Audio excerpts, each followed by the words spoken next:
Good evening my dear. तो कल हमने ये जो ऑब्जेक्टिव क्लास 10th का चलाते हैं उसमें से पहला क्लास किए थे। शायद हो सकता है कि इसमें से आज तो काफी संख्या में देख रहे हैं कि आप लोग जुड़ रहे हैं, मैसेज कर रहे हैं। हो सकते हैं कि इसमें से कल बहुत छात्र नहीं होंगे।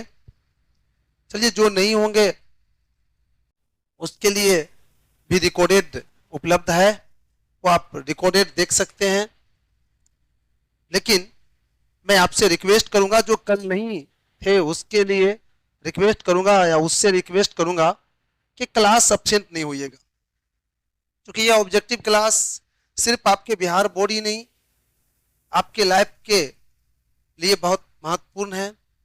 इससे वन लाइनर याद करने, वन लाइनर के प्रति आपकी जिज्ञासा जगेगी और फिर आप किसी भी कंपटीशन इत्यादि को चेस करने की क्षमता अंदर में उत्पन्न होगी। इसलिए माय डियर, इसको आप लोग मिस मत कीजिएगा। तो चलिए शुरू करते हैं। हम इस ऑब्जेक्टिव क्लास का दूसरा क्लास आज शुरू करने जा रहे हैं। दूसरा क्लास, क्या माय डियर ठीक ठाक आवाज जा रहा है? उसमें देखो तो, मोबाइल में खोलो, ठीक ठाक आवाज जा रहा है आप लोग को? शायद लगता है कि ठीक ठाक आवाज जा रहा है। गुड इवनिंग सभी लोग कर रहे हैं। Good evening my dear. तुमको नहीं आता है लोग? एक सेकेंड माय डियर, थोड़ा सा इधर भी आवाज चेक कर लिया जाए। ये लो, 8 क्लास 10th क्लास का है ना, 10th का ऑब्जेक्टिव क्लास। लो, ये सेकेंड,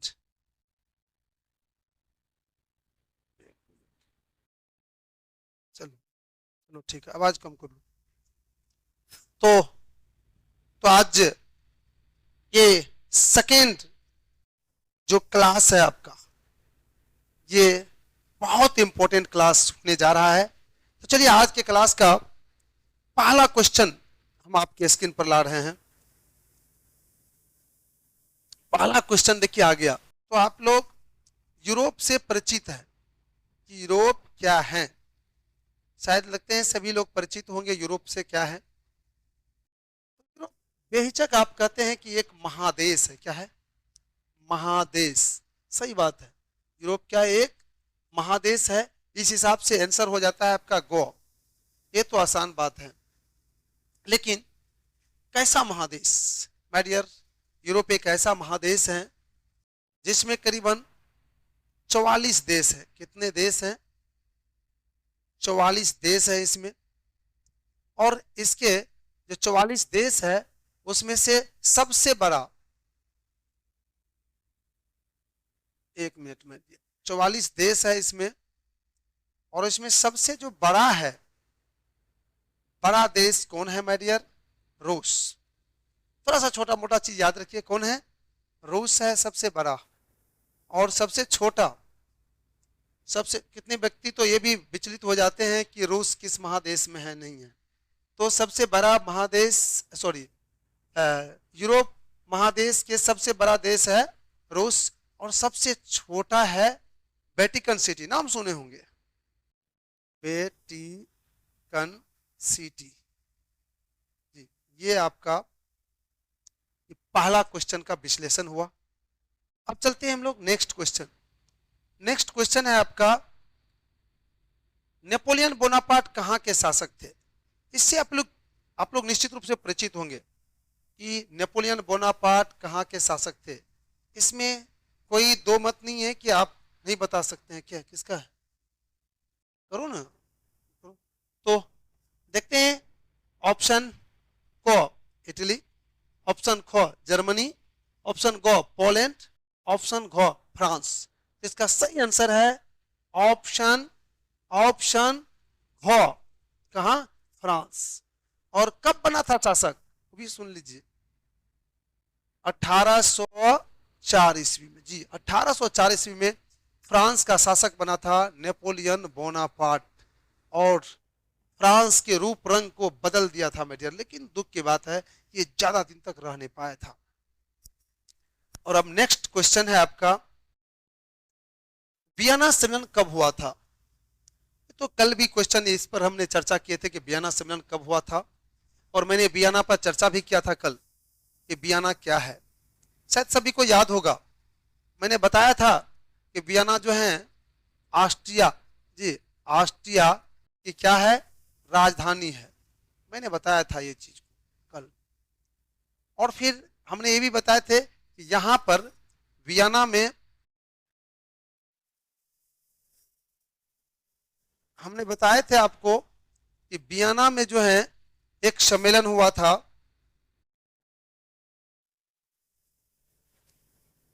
किस चीज के लिए, नेपोलियन बोनापार्ट के प्रभाव को रोकने के लिए। नेपोलियन बोनापार्ट की जो ताकत बढ़ रही थी, पूरे यूरोप पर लग रहा था कि उसका शासन हो जाएगा, उसको रोकने के लिए इसी वियना में एक सम्मेलन हुआ था। किसके नेतृत्व में, तो ऑस्ट्रिया के चांसलर मेटरनिक के नेतृत्व में, जी मेटरनिक के नेतृत्व में हुआ था। और कब हुआ था, 1815 ईस्वी में, जी 1815 ईस्वी में हुआ था। और इसमें कौन कौन शामिल हुआ था वो भी देख लीजिए, कितने शामिल कौन कौन हुए थे।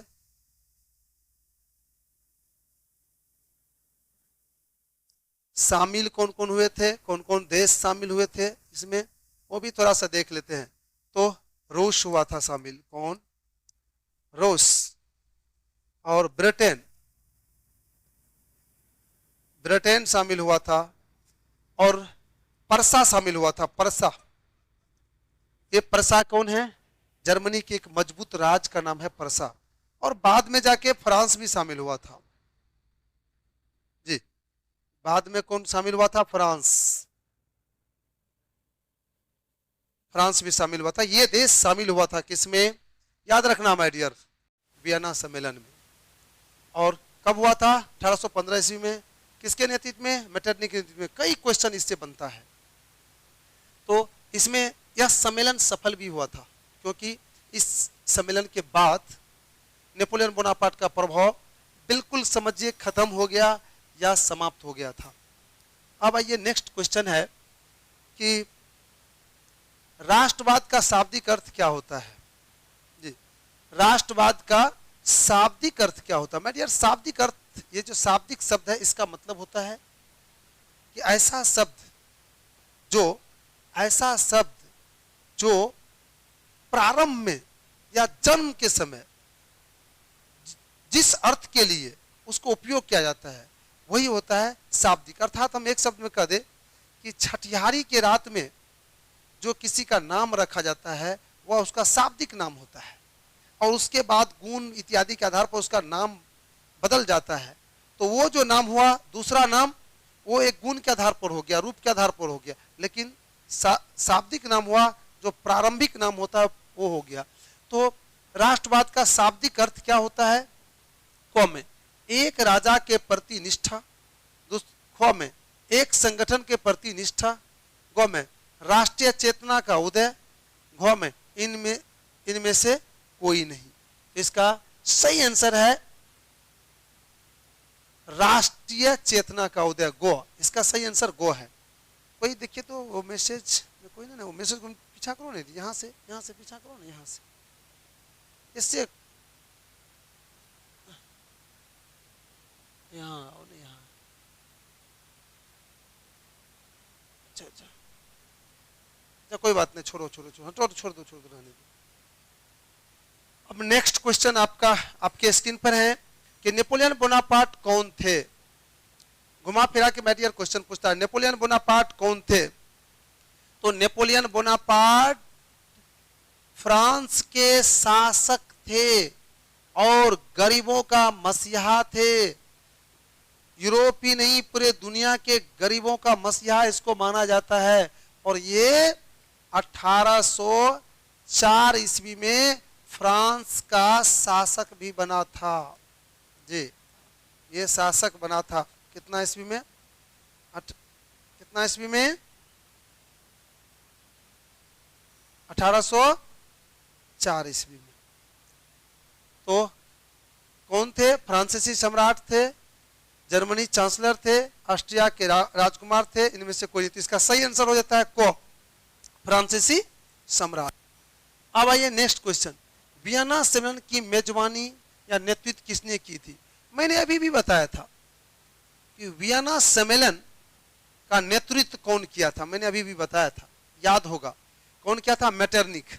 कौन? मेटरनिख जी, मेटरनिख ने किया था। और ये मेटरनिख कौन थे?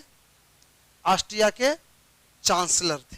इसी के नेतृत्व में वियना सम्मेलन हुआ था, जो मैंने अभी भी बताया था।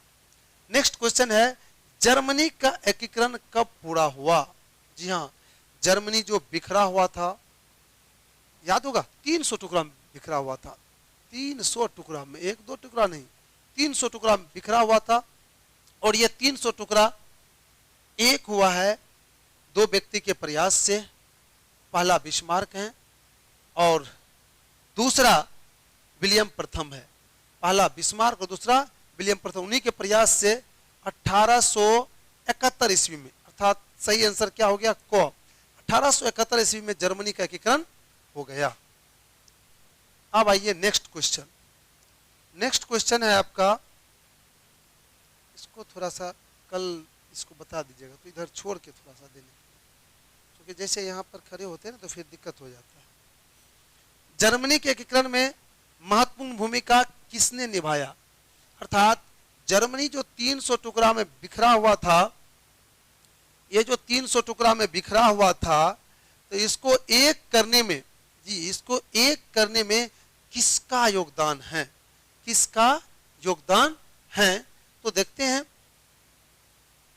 क में गेरिबाल्डी, ख में काबूर, ग में बिस्मार्क। तो मेरे यार बिस्मार्क का नहीं था इसका, सॉरी कहते बिस्मार्क का नहीं था, तो उल्टे बता दिए यार। ये गेरिबाल्डी का नहीं था, क्योंकि गेरिबाल्डी का कहाँ पर था? इटली में था। तो काबूर का भी कहाँ था? इसका इटली में, इसलिए ये भी नहीं होगा, इसलिए ये भी नहीं होगा, क्योंकि ये सब का इटली में योगदान था। था कौन? बिस्मार्क।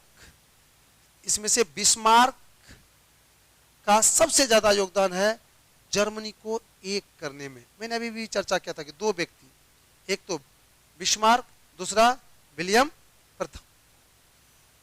तो ये भी क्वेश्चन हो गया। नेक्स्ट क्वेश्चन आइए 9 नंबर का। 9 नंबर के क्वेश्चन में, इटली के एकीकरण में महत्वपूर्ण भूमिका किसने निभाया? अभी अभी आपने पढ़े जर्मनी के एकीकरण में, तो जर्मनी के एकीकरण में दो व्यक्ति का नाम लिया मैंने, एक तो बिस्मार्क का, दूसरा विलियम प्रथम का। अब आइए इसमें इटली के एकीकरण में, जी इटली के एकीकरण में, इसके एकीकरण में किसने महत्वपूर्ण भूमिका निभाया? तो क गेरिबाल्डी, जी हाँ गेरिबाल्डी। काउंट काबूर, जी हाँ इसका भी, और मैजनी भी। अरे यार तीनों व्यक्ति ने महत्वपूर्ण भूमिका निभाया। अच्छा इसका सही आंसर हो जाता है क्या? घ सभी। चूंकि इटली में ये तीन व्यक्ति के प्रयास से, इटली ये भी शायद याद होगा 1871 ईस्वी में एक हुआ था ये भी। अब चलते हैं नेक्स्ट क्वेश्चन। नेक्स्ट 10 नंबर का क्वेश्चन है आपका। क्वेश्चन है, जनमत संग्रह का अर्थ क्या होता है? जनमत संग्रह, जन और मत। जन का तात्पर्य यहां पर होता है जनता या लोग से। किससे? जनता या लोग से होता है। किसका मतलब? जन का। और मत का तात्पर्य होता है इच्छा या समर्थन, कहिए इच्छा भी कह सकते हैं, मत इच्छा, या फिर मत भी कह सकते हैं, जिसको वोट डालते हैं लोग, ये हो जाता है। तो जनमत संग्रह का अर्थ क्या होता है? प्रत्यक्ष मतदान, ख में अप्रत्यक्ष मतदान, ग में राजा का शासन, घ में सैन्य शासन। तो इसका सही आंसर है ऑप्शन क, प्रत्यक्ष मतदान। अब थोड़ा सा जानेंगे हम कि प्रत्यक्ष मतदान किसको कहते हैं। प्रत्यक्ष मतदान उसको कहते हैं जो मतदान किसी भी पद के उम्मीदवार के लिए सीधा वोट डालते हैं। अगर हम आप किसी पद के उम्मीदवार के लिए सीधा वोट डालते हैं तो उसको कहा जाता है प्रत्यक्ष। और प्रत्यक्ष हो जाता है जिसके लिए हम डायरेक्ट वोट नहीं डालते हैं। जैसे मैं उदाहरण बता दूं कि अभी जो मुखिया होते हैं हमारे गांव में, तो मुखिया का जो वोट डालते हैं वो प्रत्यक्ष डालते हैं। वही जो उप मुखिया होते हैं तो उप मुखिया को डायरेक्ट नहीं करते हैं, कौन किसको वोट डालते हैं? वार्ड सदस्य को। और वार्ड सदस्य किसको चुनते हैं? उप मुखिया को। तो उप मुखिया का जो चुनाव होता है वो क्या हो जाएगा? अप्रत्यक्ष मतदान। अब प्रत्यक्ष किसका हो गया? मुखिया जी का हो गया। तो शायद समझ में आ गए कि प्रत्यक्ष मतदान क्या होता है और अप्रत्यक्ष मतदान क्या होता है। नेक्स्ट आइए, उदारवाद का अर्थ क्या होता है जी? उदारवाद का अर्थ क्या होता है? देखिए उदारवाद का अर्थ क्या होता है। उदारवाद का अर्थ व्यक्ति की स्वतंत्रता, ख में तानाशाही, ग में राजशाही, घ में उधार देने वाला। तो इसका सही आंसर है ऑप्शन को, व्यक्तिगत स्वतंत्रता। जी, जब व्यक्तिगत स्वतंत्रता व्यक्ति विशेष को अपने इच्छा बुद्धि विवेक से काम करने इत्यादि की स्वतंत्रता रहती है तो उसी को कहते हैं उदारवादी। अर्थ किसी देश राज्य में शासक इस तरह से करते हैं, उस पर अंकुश नहीं लगाते हैं, तो वो उदारवादी नीति उसको कहा जाता है। नेक्स्ट क्वेश्चन है आपका, नेक्स्ट क्वेश्चन है इटली और जर्मनी वर्तमान में किस महादेश के अंतर्गत आते हैं? जी हाँ, इटली और जर्मनी किस महादेश के अंतर्गत आते हैं? ऑप्शन क उत्तरी अमेरिका, ऑप्शन ख दक्षिणी अमेरिका, ऑप्शन ग यूरोप और ऑप्शन घ एशिया। तो इसका सही आंसर है ऑप्शन ग यूरोप। जी, इटली और जर्मनी किस महादेश के अंतर्गत आते हैं?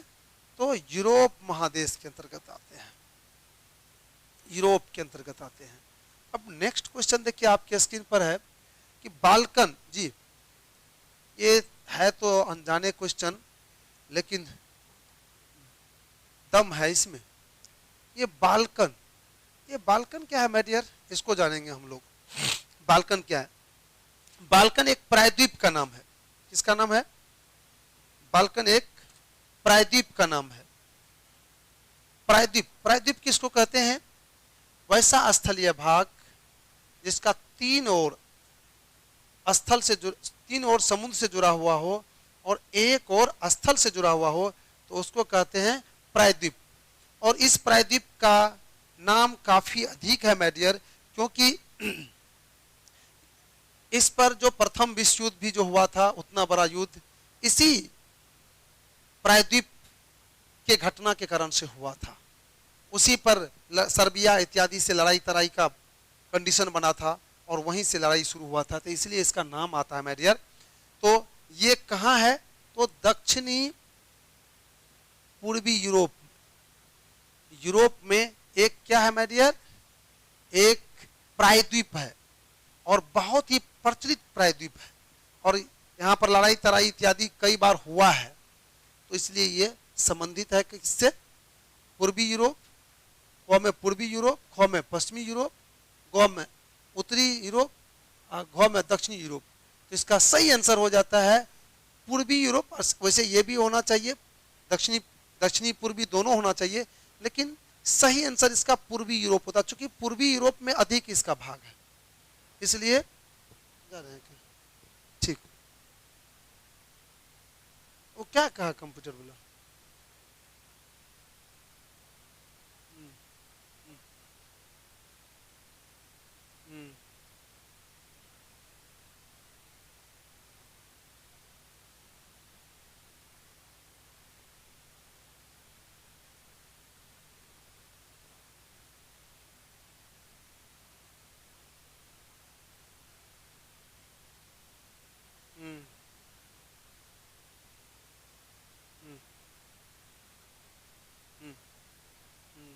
कहने क्लास जो चलता है उन्हें डिमांड दिए, क्लास चलता है तो फिर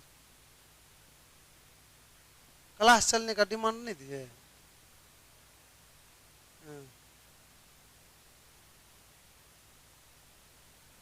मैं फिर कहेगा कल रात में लीजिएगा क्या?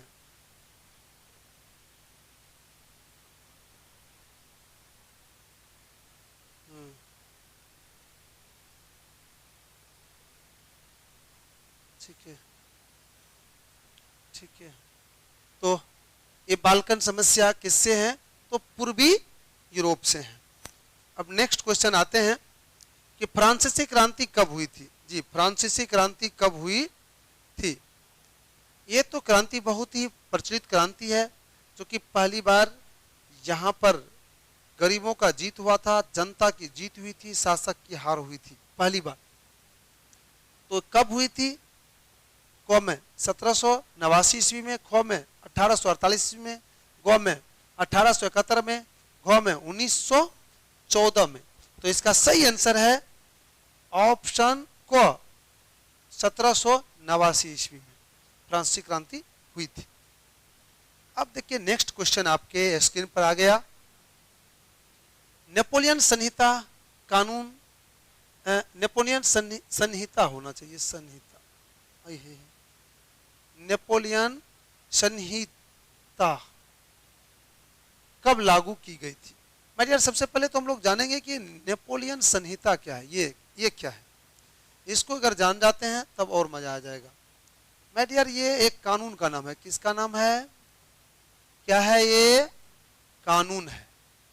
और ये कानून किसके द्वारा लागू किया गया था, बनाया गया था? तो नेपोलियन बोनापार्ट के द्वारा। पढ़े हैं आप? नेपोलियन, नेपोलियन, नेपोलियन बोनापार्ट के द्वारा, बोनापार्ट के द्वारा ये कानून बनाया गया था। और फिर ये लागू भी हुआ था। माय डियर, हम बता दें कि 1804 ईस्वी में, जी 1804 ईस्वी में, 1804 ईस्वी में यह कानून लागू हो गया था। तो इसका सही आंसर हो जाता है ऑप्शन क, 1804 ईस्वी। अब आइए नेक्स्ट है युवा इटली नामक संस्था का, युवा इटली नामक गुप्त समाज का स्थापना किसने की। जी, किसने की? तो इसका सही आंसर हो जाता है कौन? क गैरिबाल्डी, नहीं, गैरिबाल्डी नहीं होगा। ख काबूर, ये भी नहीं होगा। ग मैजनी, जी सही आंसर है ग मैजनी। मैजनी ने युवा इटली नामक गुप्त समाज की स्थापना की थी। तो शायद ये भी समझ गए आप।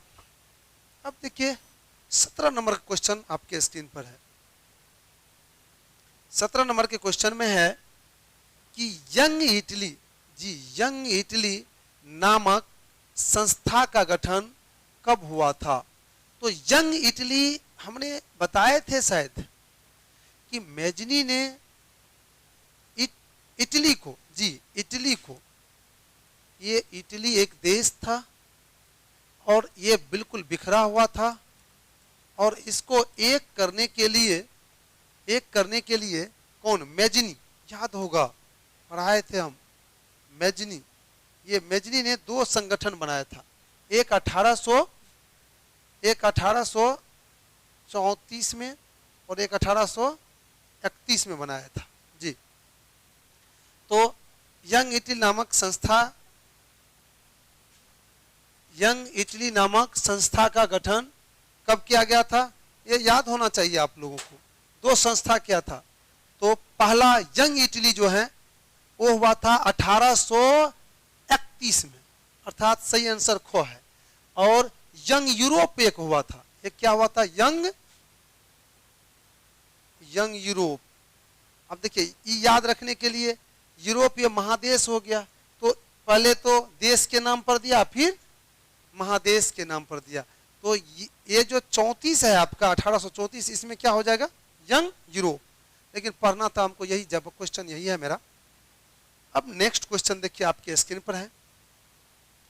नेक्स्ट क्वेश्चन है कि जर्मन राइन राज का निर्माण किसने किया था। जर्मन राइन राज का निर्माण मैं बता दूं सबसे पहले कि जर्मन राइन राज है क्या।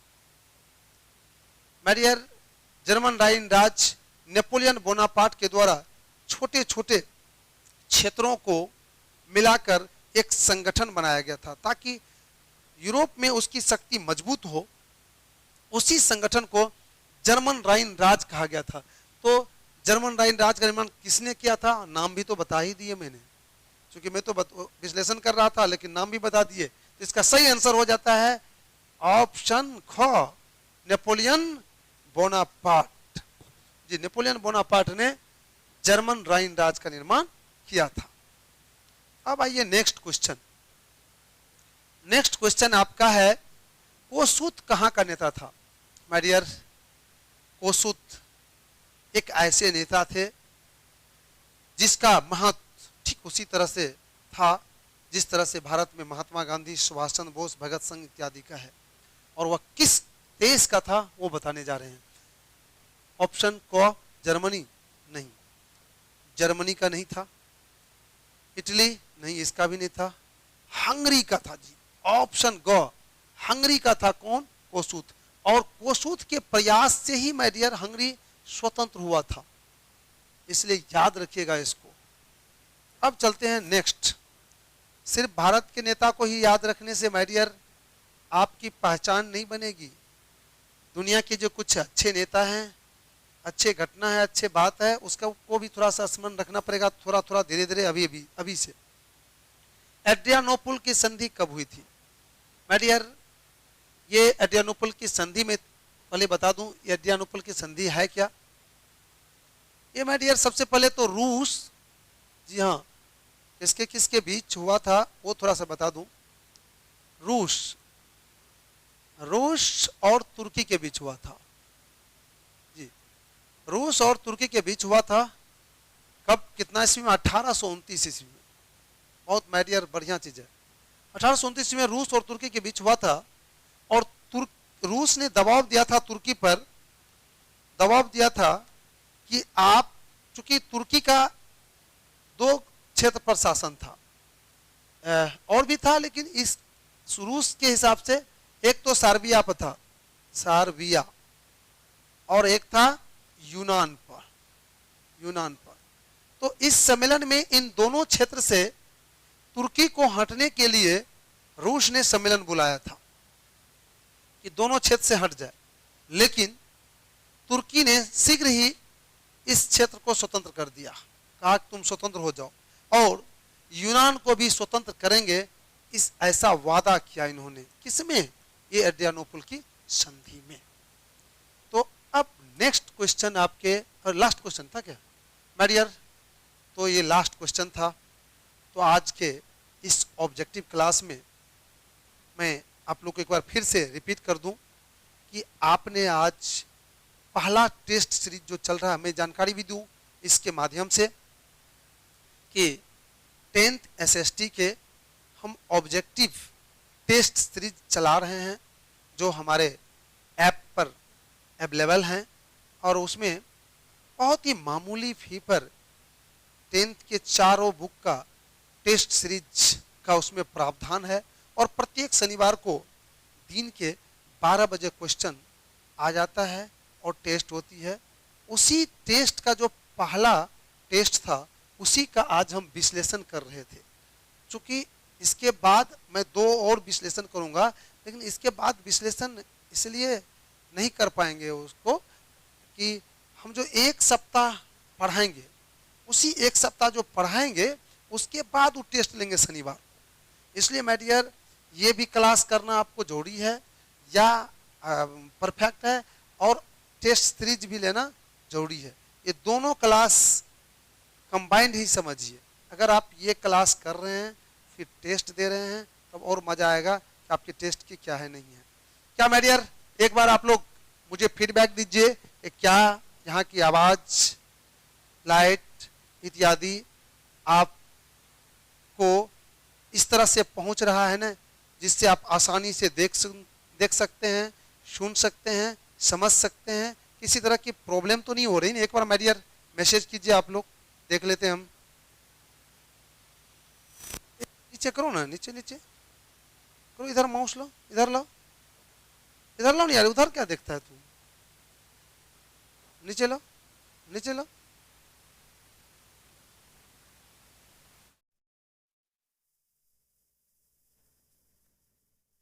जी बताइए कुछ अगर इस तरह के है तो। वो लगते है कि आप लोग का कोई मैसेज नहीं है, ऑल इज वेल लिखा है। कौन? आदित्य कुमार,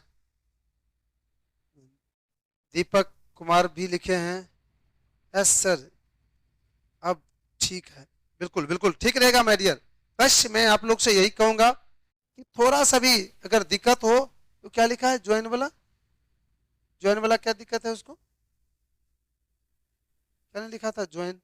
अच्छा, कोई भी दिक्कत होगा तो मेरा मोबाइल नंबर है, इस संस्थान के मोबाइल नंबर है भी होगा, और नहीं है तो देख लीजिए, ये नंबर है मेरा, ये एसएसटी पॉइंट के टीम का ये नंबर हुआ आपका, ये 74 64 00 और फिर 64 00।